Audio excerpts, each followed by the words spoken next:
Bien, bendiciones, hermanos. Como siempre, un privilegio estar aquí predicando la palabra.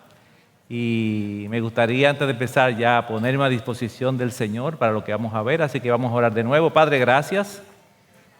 Gracias, Señor, porque tú nos permites como iglesia poder abrir tu palabra, poder seguir aprendiendo cosas de ti. Nos faltarían vidas, Señor, para poder aprender todo lo que tú tienes para enseñarnos, Señor. Pero confiamos, Padre, que tu Espíritu nos dirige, nos guía, Señor, y nos muestra las cosas que tú quieres que nosotros sepamos de ti. Gracias, Padre, por este tiempo. Gracias por tu palabra. Gracias por las historias que están ahí. Gracias por la inspiración que tú diste a estos hombres, Señor, que puedan darnos el mensaje de salvación como tú quieres, Señor. Yo te pido, Padre, por mí. Yo te necesito, Señor, porque al abrir tu palabra es un compromiso grande. Y siempre te pido, Señor, que tú me escondas dentro de las páginas de tu palabra para que lo que se vea sea ella, Señor. Gracias por mis hermanos que están aquí. Sé con ellos. Abre sus oídos, sus ojos, sus corazones, Padre, para que ellos puedan tomar de manera personal lo que ellos necesitan, así como tú lo has hecho con el predicador. Gracias, Señor, en Cristo Jesús. Amén. Bien, mis hermanos, hoy vamos a hablar de un gran siervo de Dios. De un hombre que Dios usó con poder. De hecho, lo usó como pocos hombres en las Escrituras, Dios usado con ese poder. Y dice la palabra que este hombre hablaba con Dios. Pero no solamente eso, dice también que Dios hablaba a su pueblo a través de ese hombre. Y tal fue el poder con el que Dios usó a este hombre, que en una ocasión, a través de una serie de sermones, se repitieron más de 500,000 de personas.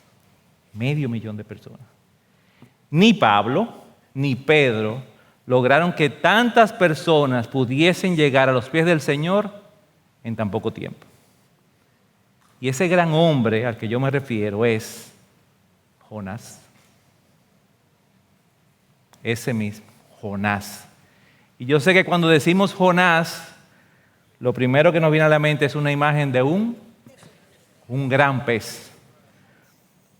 O si no, nos viene a la mente un corito que dice: Jonás no le hizo caso a la palabra de Dios, por eso al mar profundo la gente lo tiró.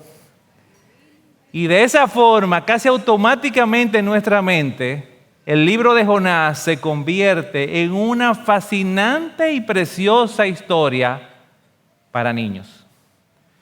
Una historia entretenida donde nosotros los padres vamos a poder captar la atención de nuestros hijos y por si fuera poco vamos a enseñarle algo increíble, que es que nuestros hijos no deben ser desobedientes.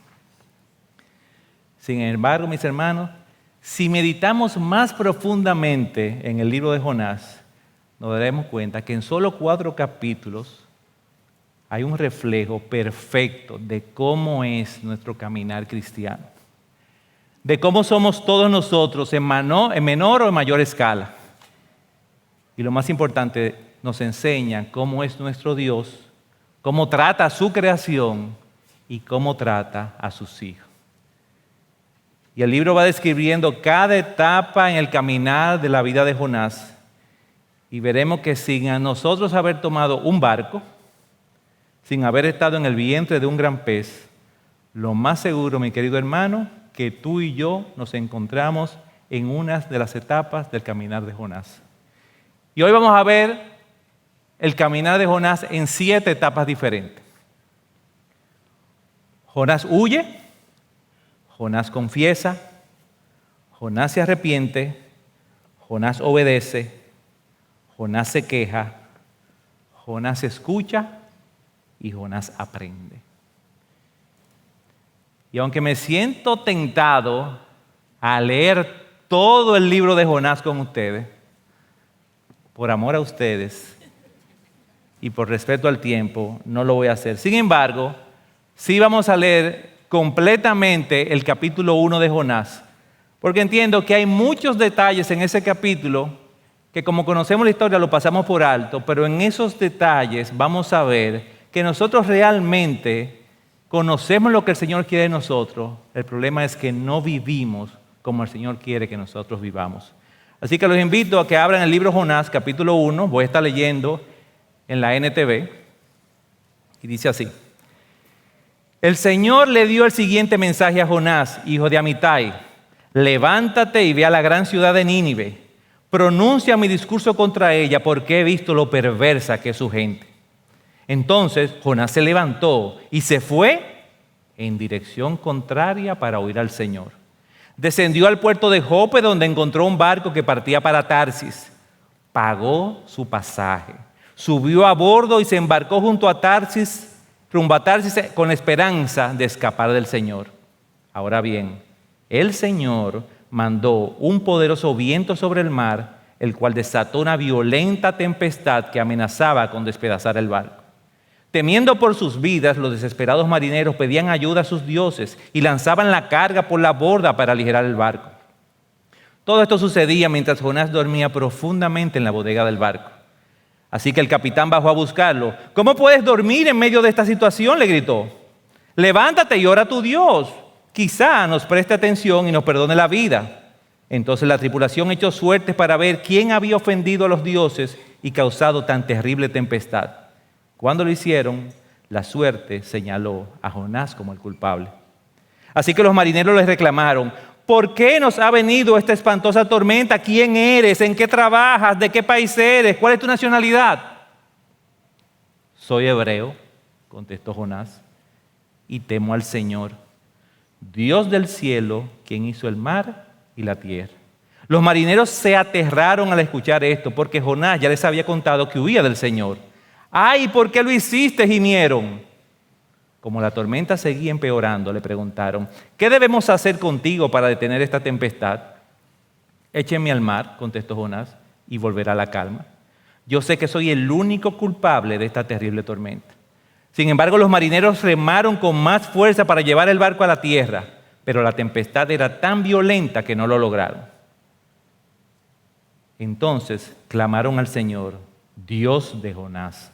Oh Señor, les rogaron, no nos dejes morir por el pecado de este hombre, pero no nos hagas responsables de su muerte. Oh Señor, has enviado esta tormenta sobre él y solo tú sabes por qué. Entonces los marineros tomaron a Jonás y lo lanzaron al mar embravecido. Y al instante se detuvo la tempestad. Los marineros quedaron asombrados por el gran poder del Señor. Le ofrecieron un sacrificio y prometieron servirle. Entretanto, el Señor había provisto que un gran pez se tragara a Jonás, y Jonás estuvo dentro del pez durante 3 días y 3 noches. Primera etapa: Jonás huye. Vuelvo a leer el primer versículo. El Señor le dijo el siguiente mensaje a Jonás, hijo de Amitai: levántate y ve a la gran ciudad de Nínive, pronuncia mi juicio contra ella, porque he visto lo perversa que es su gente. Lo primero que podemos ver en el pasaje es bastante obvio. Si Jonás intentó huir del Señor, es porque él mismo sabía que Dios estaba cerca de él. Y vimos que dice este versículo que Dios hablaba con Jonás. Jonás tenía una relación cercana con su Dios. Pero no solamente eso, miren qué interesante. Jonás es mencionado en la Biblia solamente 2 veces fuera del libro de Jonás. Y una de ellas está en la segunda carta de Reyes, 14:25. Jeroboam II recuperó los territorios de Israel que estaban entre Lebo-Hamat y el Mar Muerto, tal como había prometido el Señor, Dios de Israel, por medio del profeta Jonás, hijo de Amitai, profeta de Gat-Hefer. Lo que yo mencionaba, no solamente Dios le hablaba a Jonás, sino que Dios hablaba a través de Jonás. No estamos hablando de una persona que es inconversa, ni que es un recién creyente, sino que era un profeta de Dios, una persona con una relación cercana con Dios. Y yo no quiero tomar mucho tiempo en los detalles del contexto histórico, pero es importante que entendamos que la Biblia nos da este tipo de detalle para que no tengamos duda de que estamos ante un personaje real e histórico. Hermano, si tú no abordas el estudio del libro de Jonás con la certeza de que estás ante un hijo de Dios real que existió, como tú y como yo, nunca podrás identificarte con su carácter, con su prueba y por lo tanto no podrás ni entenderlo ni mucho menos aprender de Jonás. Si tú ves a Jonás como el personaje de una parábola, de un cuento fantástico, este libro tendrá el mismo impacto en tu vida que tuvo la historia de Pinocho y Gepetto en el vientre de la ballena. Solamente. Pero según estos primeros versículos, Jonás es un profeta que existió, tuvo un padre que se llamó Amitai, vivió en una ciudad real que se llamaba Gat-Hefer. Su ministerio profético coincidió con el reinado de Jeroboam II, quien reinó en Israel del 787 al 747 a.C. Dios lo envió a Nínive, una ciudad real que existió, la ciudad más grande de la época, capital del imperio asirio. Y muchos historiadores y comentaristas entienden que en el momento del ministerio de Jonás, Nínive pudo tener más de 500,000 de habitantes. Miren cómo dice el comentario de Matthew Henry. Nínive tenía la forma de un trapecio y era en su tiempo la mayor ciudad del mundo. Con los suburbios medía unos 90 kilómetros de perímetro y tenía 600,000 a 1,000,000 de habitantes.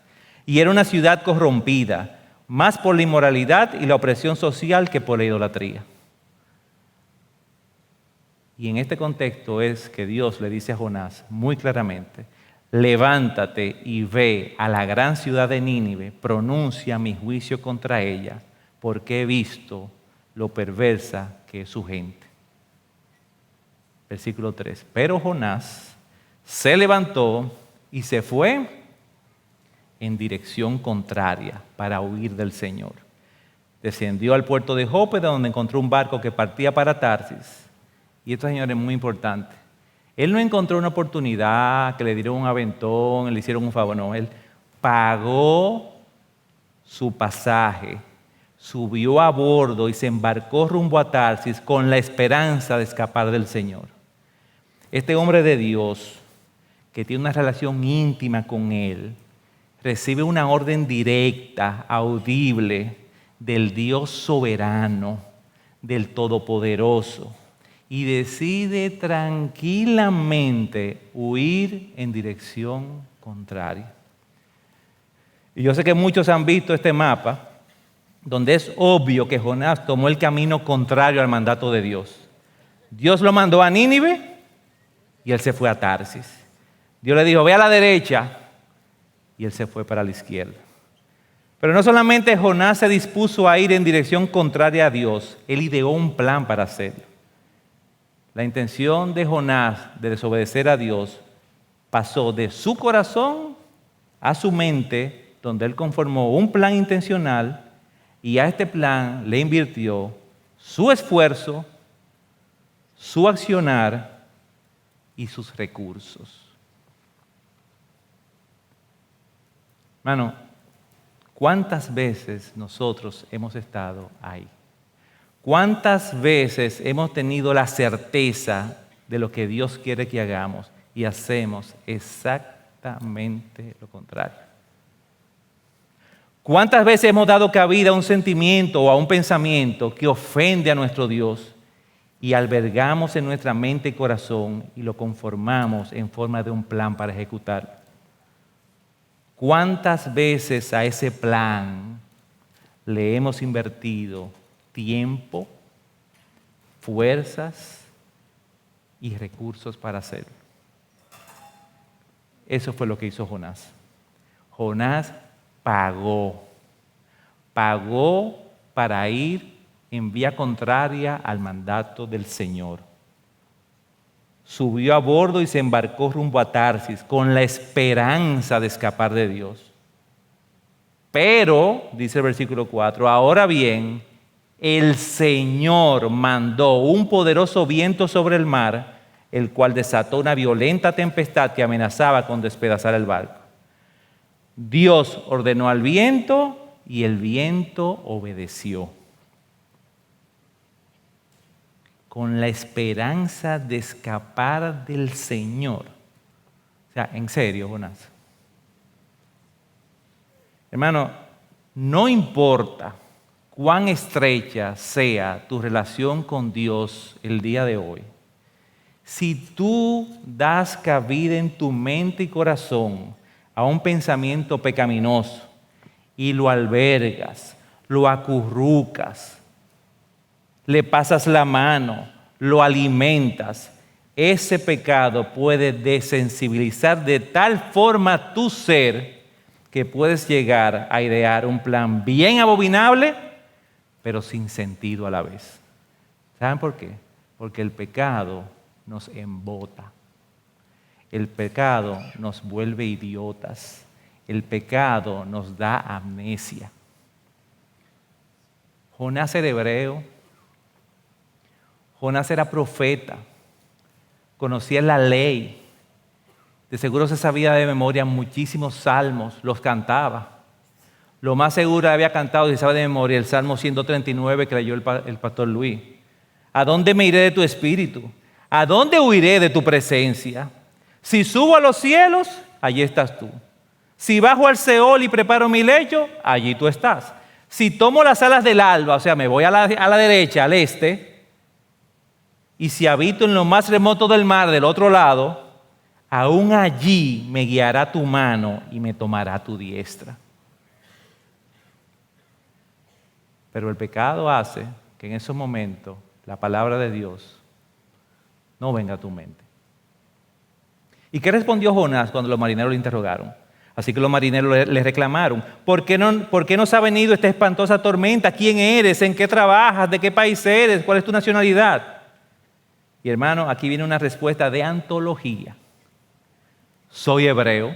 Bien, contestó Jonás. Y temo al Señor. Y no lo dejo ahí. El Dios del cielo, quien hizo el mar y la tierra. O sea, temo al Señor. Otras versiones dicen, adoro al Señor, soy devoto del Señor, rindo culto al Señor. Pero hermano, Jonás era temeroso del Señor, solamente de palabra, no en su vida. Jonás temía al Señor de la boca para afuera. Como muchas veces te ha pasado a ti y me ha pasado a mí. Estamos huyendo del Señor, pero no dejamos de venir todos los domingos a la iglesia. Cantamos, conversamos con nuestros hermanos, porque de la boca para afuera seguimos siendo devotos del Señor. Pero mi hermano, si en ti mora el Espíritu Santo, tú no puedes pasarte la vida huyendo del Señor. Tú no puedes quedarte siendo un cristiano de la boca para afuera. Tú no puedes permanecer dormido en medio de su tormenta, la que Él ordenó. Porque dice la palabra que su diestra te sacará de ahí. Pero para que pase eso, tú tienes que hacer lo que hizo Jonás, confesar. Segunda etapa, Jonás confiesa. Sí, yo estoy huyendo del Dios que gobierna el cielo, el que manda en el mar y el que manda en la tierra. Los marineros se aterraron al escuchar esto porque Jonás ya les había contado que huía del Señor. Ay, ¿por qué lo hiciste? Gimieron. Dijeron, Jonás, pero ¿y cómo se te ocurrió? Si tú dices que oíste claramente que tu Dios te mandó a la derecha, ¿por qué tú te fuiste a la izquierda? Si tú confiesas que tu Dios gobierna sobre el cielo y el mar, ¿por qué te montas en un barco? O sea, imagínense, el barco en medio de la tormenta, todos esos marineros que no habían visto algo tan grande. Y ese señor le está diciendo, yo tengo un problema con el Dios que manda en el cielo, en la tierra y en el mar. Ellos dirán, no estoy entendiendo, o sea, ¿por qué tú cogiste un barco? Porque el pecado lo pone bruto. ¿Y cuántas veces Dios ha usado un inconverso para hacernos ver la condición de nuestro corazón y lo insensato de nuestro plan?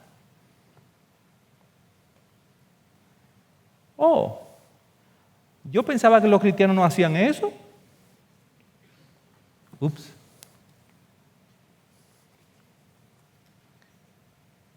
Y nos sentimos revelados. Jonás confesó ante estos inconversos y aceptó las consecuencias de su pecado. Échenme al mar, contestó Jonás, y volverá la calma. Él sabía, porque él conocía de la soberanía de Dios, pero no la vivía en su vida. Yo sé que soy el único culpable de esta terrible tormenta. Jonás sabía, porque él era muy bueno de la boca para afuera. Y el texto sigue diciendo que los marineros trataron de evitar lanzar a Jonás a una muerte segura, pero no lo lograron.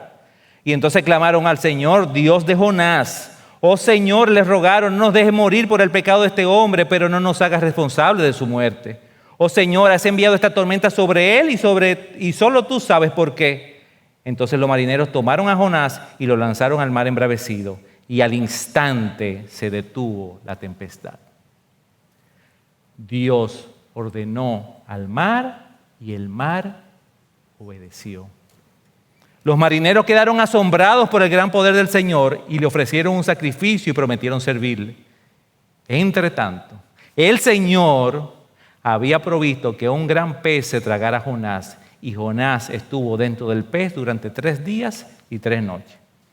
Dios ordenó a un pez y el pez obedeció. Lo más seguro que Jonás, cuando se vio caer al mar, pensó que ya su vida había acabado. Ese era su final. Sin embargo, el Dios de Jonás, tu Dios y mi Dios, es un Dios compasivo, misericordioso, y no había terminado de trabajar en la vida de Jonás. Tercera etapa, Jonás se arrepiente.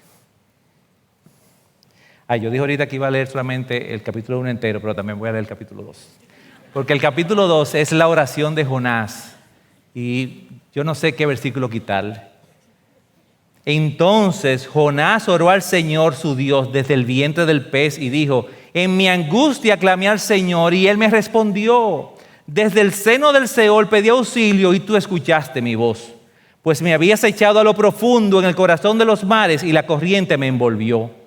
Todas tus encrespadas olas y tus ondas pasaron sobre mí. Entonces dije: he sido expulsado de delante de tus ojos, sin embargo, volveré a mirar hacia tu santo templo. Me rodearon las aguas hasta el alma, el gran abismo me envolvió, las algas se enredaron en mi cabeza, descendí hasta las raíces de los montes, la tierra con sus cerrojos me ponía cerco para siempre. Pero tú sacaste de la fosa mi vida, oh Señor Dios mío. Cuando en mí desfallecía mi alma, del Señor me acordé. Y mi oración llegó hasta ti, hasta tu santo templo. Los que confían en ídolos vanos, su propia misericordia abandonan. Pero yo, con voz de acción de gracias, te ofreceré sacrificios. Lo que prometí, pagaré. La salvación es del Señor.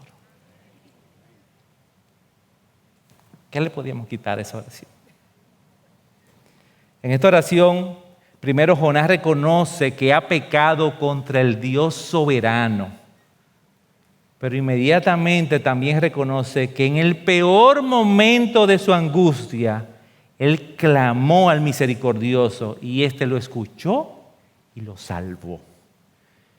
Y lo más importante, termina su oración haciendo un compromiso, haciendo votos de obediencia y alaba a su Dios. Y cuando Jonás ora así, dice el versículo 10, entonces el Señor ordenó al pez escupir a Jonás sobre la playa. Dios ordenó al pez y el pez obedeció. Cuarta etapa, Jonás obedece. Capítulo 3. El Señor habló por segunda vez a Jonás: levántate y ve a la gran ciudad de Nínive y entrega el mensaje que te he dado. Esta vez Jonás obedeció el mandato del Señor y se fue a Nínive, una ciudad tan grande que tomaba 3 días recorrerla toda. Jonás no salió de la boca del pez sintiendo ahora amor y compasión por los ninivitas, ni tampoco salió del pez como si hubiese salido de un curso intensivo de 3 días de teología sistemática para poder predicar a los ninivitas. En ese sentido, él salió igual. Sin embargo, en otro sentido más importante, el hombre que salió del estómago del pez era muy diferente al que entró a él. Primero, fue un hombre que salió con un nuevo plan, un plan muy sencillo: obedecer. Segundo, había experimentado de forma personal 2 atributos del Señor: su soberanía y su compasión. El problema es que todavía Jonás no había entendido hasta dónde pueden llegar estos atributos nivel Dios. Jonás pensaba que la compasión que Dios sintió por él, que aún después de haberle desobedecido, lo perdonó y lo salvó, era la mayor muestra de compasión que un Dios podía tener con alguien. Estaba totalmente equivocado. Vamos a seguir leyendo en el capítulo 3, los versículos 4 y 5. El día que Jonás entró en la ciudad, proclamó a la multitud: dentro de 40 días Nínive será destruida. Inmediatamente el versículo 5. Entonces la gente de Nínive creyó el mensaje de Dios, y desde el más importante hasta el menos importante declararon ayuno y se vistieron de tela áspera en señal de remordimiento. ¡Wow! Toda la ciudad arrepentida, completamente. Desde el rey hasta el último de los ciudadanos. 600,000 personas.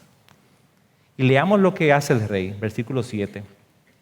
Entonces el rey y sus nobles enviaron el siguiente decreto por toda la ciudad: nadie puede comer ni beber nada, ni siquiera los animales de las manadas y de los rebaños.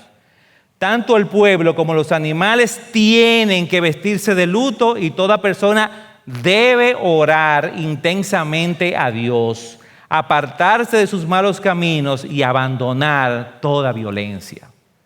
¿Quién sabe? ¿Quién sabe? Puede ser que todavía Dios cambie de parecer, contenga su ira feroz y no nos destruya. Ese es el decreto del rey, por ley. Más de 500,000 de personas de luto, en ayuno, orando intensamente.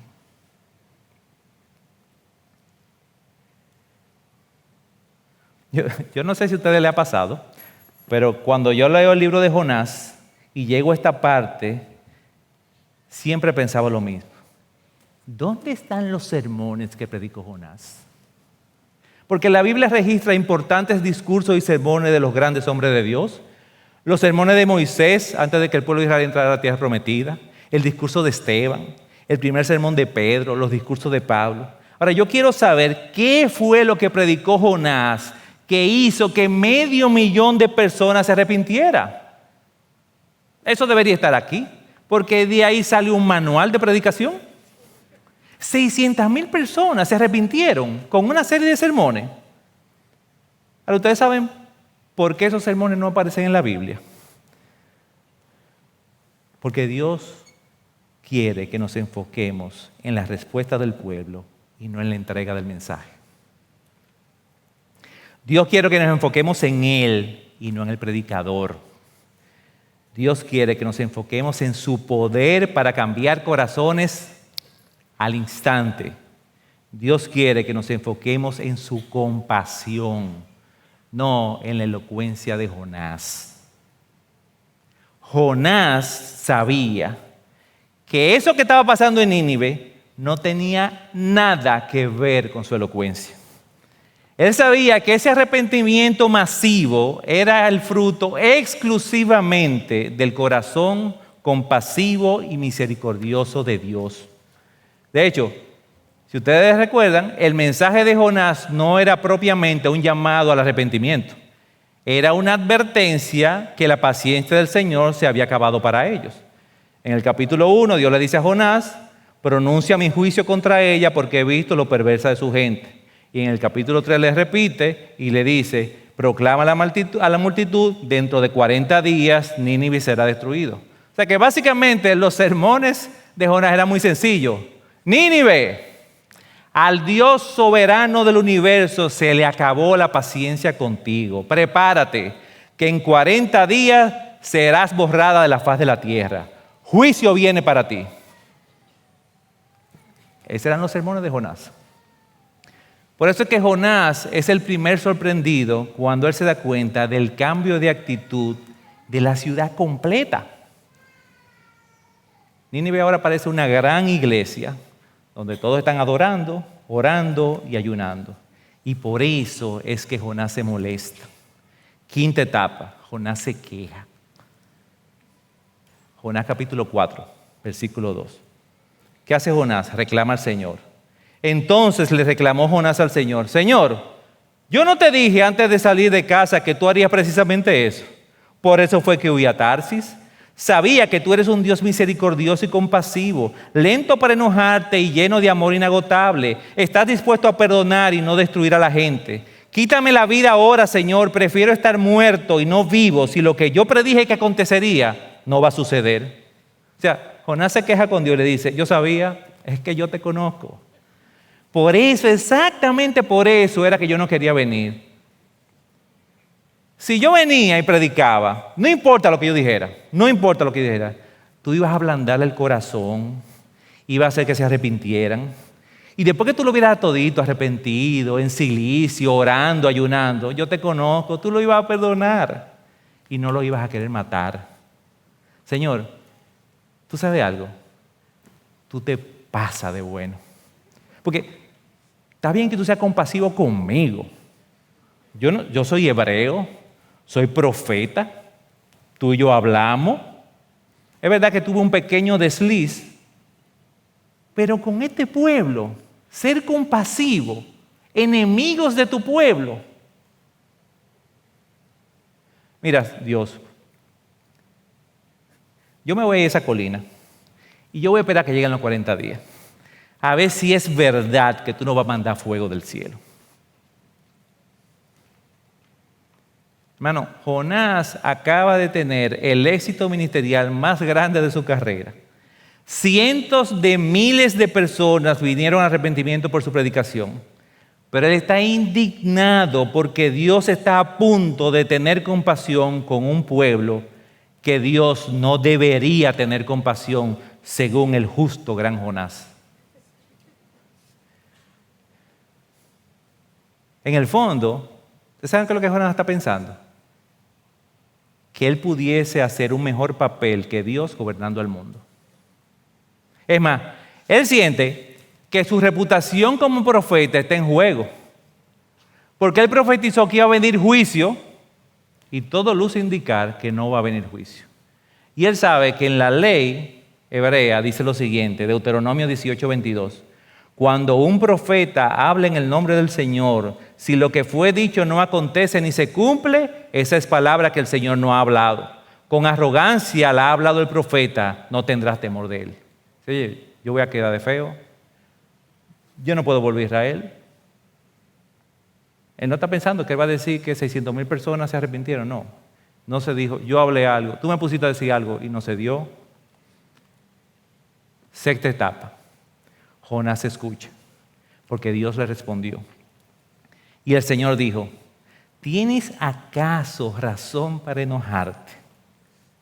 Entonces Jonás salió de la ciudad, se sentó al oriente de la misma, allí se hizo un cobertizo y se sentó bajo la sombra de él hasta ver qué sucedería con la ciudad. Y el Señor dispuso que una planta creciera sobre Jonás para que hiciera sombra sobre su cabeza y lo librara de su incomodidad. Y Jonás se alegró grandemente por la planta. Primera vez que se ve alegre. Porque tiene sombra. Pero al rayar el alba del día siguiente, Dios dispuso que un gusano atacara la planta y ésta se secó. Y sucedió que al salir el sol, Dios dispuso un sofocante viento del este y el sol hirió la cabeza de Jonás. Así que él desfallecía y con toda su alma deseaba morir. Y decía: mejor me es la muerte que la vida. Entonces Dios le preguntó a Jonás: ¿tienes acaso razón para enojarte por causa de la planta? Sí, tengo mucha razón para enojarme hasta la muerte, le respondió. Entonces el Señor le dijo, ¿tú te apiadaste de la planta por la cual tú no trabajaste ni hiciste crecer, que nació en una noche y en una noche murió? Y yo no he de apiadarme yo de Nínive, la gran ciudad, en la que hay más de 120,000 personas que no saben distinguir entre su derecha y su izquierda, y también hay muchos animales. Y Dios dice, Jonás, ¿a ti te dio pena una planta que tú no sembraste, tú no regaste, tú no hiciste crecer, que nació y murió en un día? ¿Y tú no entiendes que yo tenga compasión por toda una gran ciudad? Pero miren qué interesante.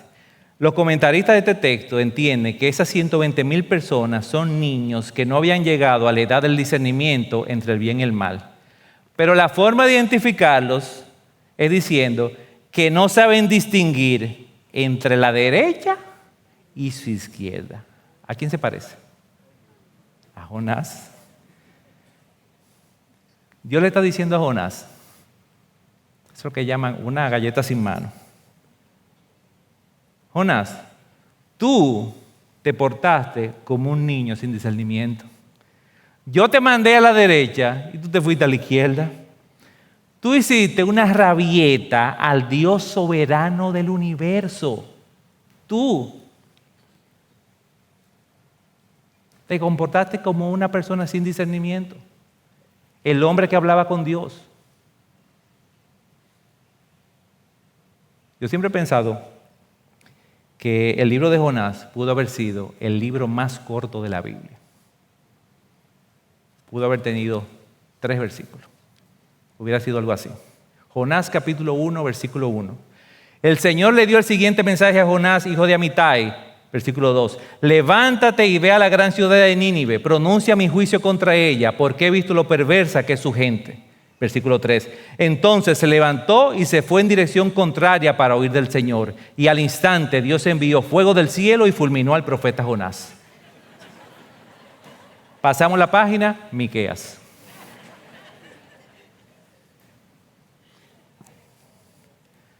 Pero la historia de Jonás no se acaba en 3 versículos. Porque el Dios de Jonás, el Dios tuyo y el Dios mío, es un Dios compasivo. Hay gente que se queda pensando, imagínate, un libro que habla que un hombre vivió 3 días dentro de un pez. Uf. En serio, eso es lo que más te sorprende del libro. A mí lo que más me sorprende es que Dios no lo mató inmediatamente. Eso es el milagro más grande que hay en el libro de Jonás, que Dios no lo mató después que le hizo lo que le hizo. Dios es un Dios compasivo. Y Dios usa su soberanía sobre la creación para que podamos tener una ligera idea de hasta dónde puede llegar su compasión y misericordia. Mira cómo lo vimos ahora en el libro. Dios ordenó al viento que soplara y el viento obedeció. Dios ordenó al mar que se calmara y el mar se calmó. Dios ordenó al pez que se tragara a Jonás y se lo tragó. Dios ordenó al pez que escupiera a Jonás y obedeció. Dios ordenó a una planta que creciera y ella creció. Dios ordenó al viento del este que soplara y el viento obedeció. Dios ordenó a un gusano y el gusano obedeció. Toda su creación obedeció a las órdenes del Creador para recrear la situación y la circunstancia que Jonás necesitaba experimentar para entender la compasión nivel Dios. Toda la creación. Séptima y última etapa. Jonás aprende. Y esta etapa se encuentra en el capítulo 5 de Jonás. Pero no existe. El capítulo 5 de Jonás no existe, pero sabemos que el capítulo 4 no es el final del ministerio de Jonás, porque el libro termina con esa situación y no sabemos qué más pasó. Y yo creo que el Señor hace eso a propósito y deja la historia de Jonás inconclusa, como si la Biblia quisiese enseñarnos que Jonás, igual que tú, igual que yo, somos una obra en proceso. que seguimos aprendiendo de nuestro Dios día tras día, tras día, tras día. Según los historiadores, se cree que la tumba de Jonás se encuentra en la actual Mosul, Irak, que es exactamente el lugar donde estaba la ciudad de Nínive. Si eso es cierto, podemos pensar que Jonás continuó su ministerio evangelístico en Nínive. Quiere decir que al final él aprendió y tuvo compasión de los ninivitas. Y quizás esa sea la razón por la cual no tenemos ningún otro dato en el Antiguo Testamento de Jonás trabajando en el pueblo de Israel. Y como yo dije al inicio del sermón, Jonás fue un gran hombre de Dios, tuvo un ministerio muy importante. Sin embargo, la parte de su ministerio que se registra con más detalle es aquella donde él no luce muy bien. El libro de Jonás es como el eslón del ministerio profético de Jonás. ¿Saben por qué, hermano? Porque como ocurre frecuentemente en la Biblia, nosotros podemos aprender más de los errores de los hombres de Dios que de sus éxitos. En los tiempos de prueba, en los tiempos de soledad, en los tiempos de debilidad, es cuando los hombres de Dios experimentan una mejor relación con Dios. Es cuando pueden comprobar el deleite de estar cerca de Él. Pero aunque el libro de Jonás narra quizá el peor momento del ministerio de Jonás, yo dije que fuera del libro de Jonás, Jonás se mencionaba 2 veces. La que ya yo mencioné en Segunda de Reyes y la otra vez, ¿saben dónde está? En los Evangelios. ¿Ustedes saben quién habla de Jonás? Jesús. Jesús sí refrenda el éxito ministerial de Jonás. Miren lo que dice Jesús hablando de los fariseos. Los hombres de Nínive se levantarán con esta generación en el juicio y la condenarán, porque ellos se arrepintieron con la predicación de Jonás. Y miren, algo más grande que Jonás está aquí. ¡Wow!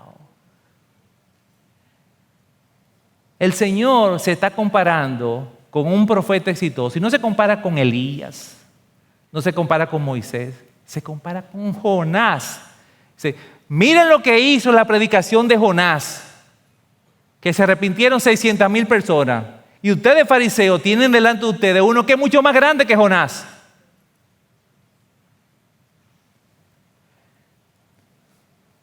Hermano, qué paz y qué esperanza nos da que nuestro Señor nos recuerda por las cosas que hicimos a través de Él.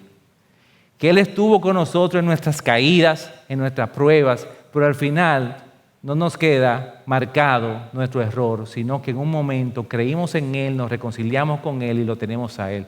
Ese es nuestro Señor. Eso nos tiene que dar esperanza. Sí, en el libro de Jonás tenemos los errores de Jonás porque podemos aprender, pero podemos ver cómo el Señor dice al final, un momentico, si yo me voy a comparar, obviamente voy a quedar por arriba con algún profeta, me voy a comparar con Jonás. Ese es Jonás. Y es que en el libro de Jonás nosotros todos nos podemos encontrar. Nosotros vimos 7 etapas en el caminar de Jonás. Las voy a repetir. Primero, Jonás huye, Jonás confiesa, Jonás se arrepiente, Jonás obedece, Jonás se queja, Jonás escucha y Jonás aprende. ¿Tú te has preguntado en cuál de esas etapas tú estás?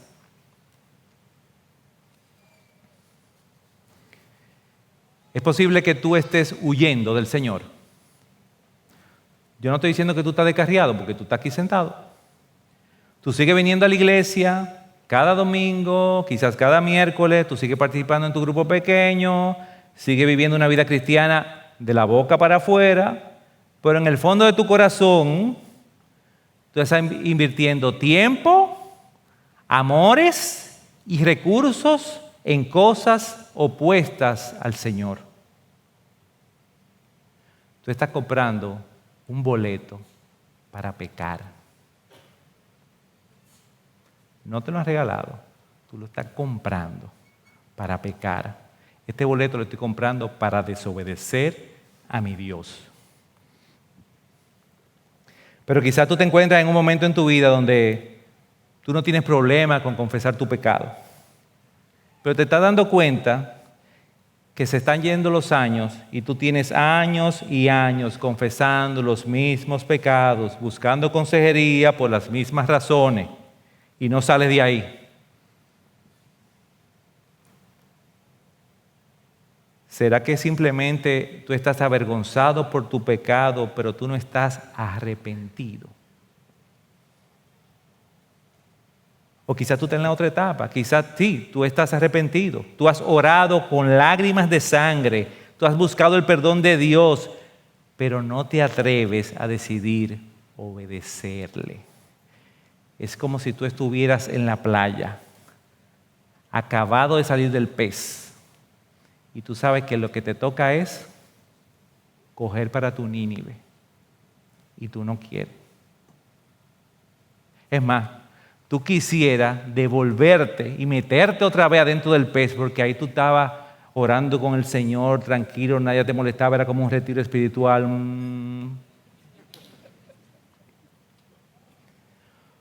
O quizás lo que pasa es que tú no sientes compasión por las almas perdidas.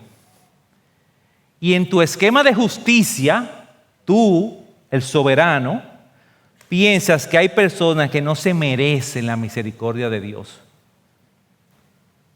¿Voy a invitar a fulanita a la iglesia? No, a esa no la invite, todavía no. Que sufra un poco. Primero que pague un poquito del mal que ella le ha hecho a tanta gente. Qué fácil, que ven y se arrepienta y ya. O quizá, mi hermano, ya tú estás obedeciendo al Señor, pero sientes que lo estás haciendo por obligación. No hay gozo en tu vida, no hay deleite en tu relación con Dios.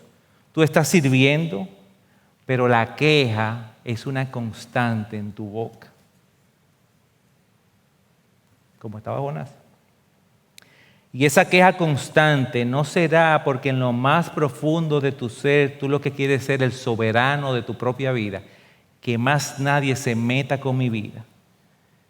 Y por lo tanto tú no tienes paz, porque es que tú no puedes tener todo bajo tu control. ¿En cuál etapa tú estás? Lo importante es que tú entiendas que esas son etapas comunes en el caminar cristiano, pero que nosotros, si tenemos el Espíritu Santo, no nos podemos quedar a vivir en una etapa de esa, solo tenemos que seguir. Gran parte la hacemos nosotros, la mayoría la hace el Señor, porque Dios es el que pone en nosotros tanto el querer como el hacer, pero no podemos seguir estáticos. Y lamentablemente la manera de pasar de una etapa a otra tiene que ver con mayor conocimiento de tu Dios. Déjeme dejarles con esta cita de Paul Tripp.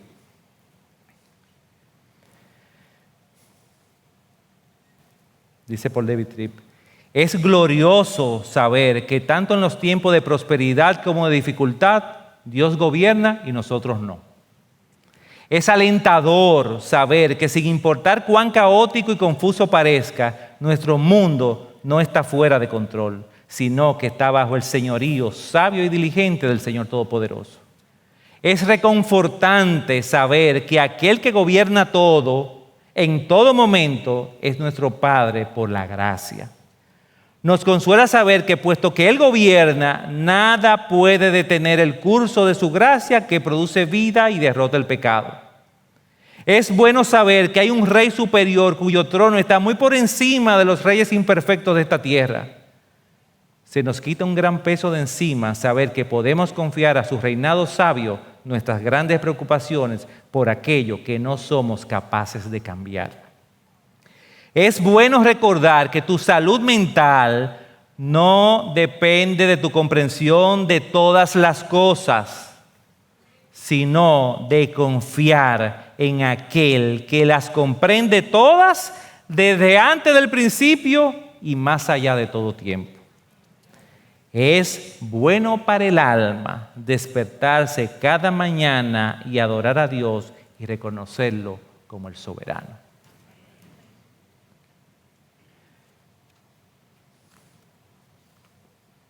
El libro de Jonás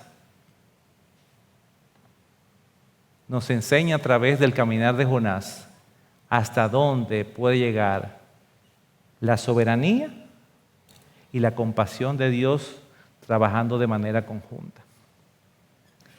Y así como Dios, podemos decir que en un momento rompió las reglas de su creación y creó un viento donde no había, puso un pez a comer algo que no comía, puso un árbol a crecer más rápido de lo que tenía que crecer, puso un viento del este más caliente de la cuenta. Él movió su creación para crear la circunstancia que Jonás necesitaba experimentar. Mi hermano, puedes tener la certeza y la confianza que tu Dios compasivo está moviendo su creación para que todo cuanto te pase al final obre para tu bien eterno.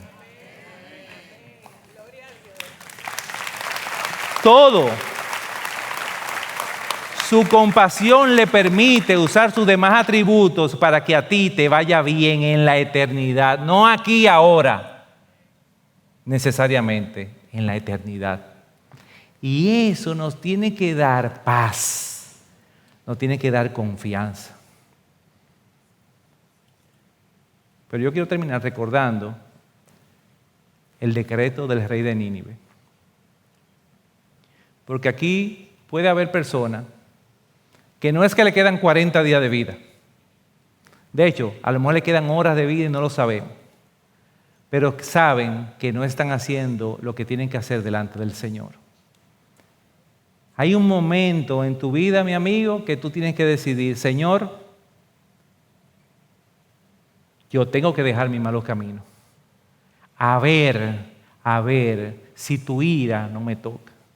Y créeme, si tú haces esa oración, si tú tomas esa decisión, vas a ver delante de ti tamaño Dios al Dios compasivo. Eso es una promesa.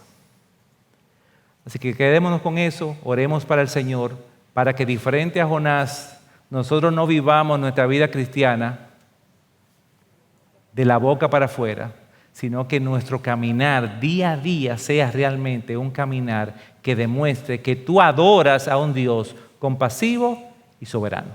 Amén. Vamos a orar. Padre, gracias, Señor. Gracias porque tu palabra nos confronta, pero tu palabra también nos da paz, nos da esperanza.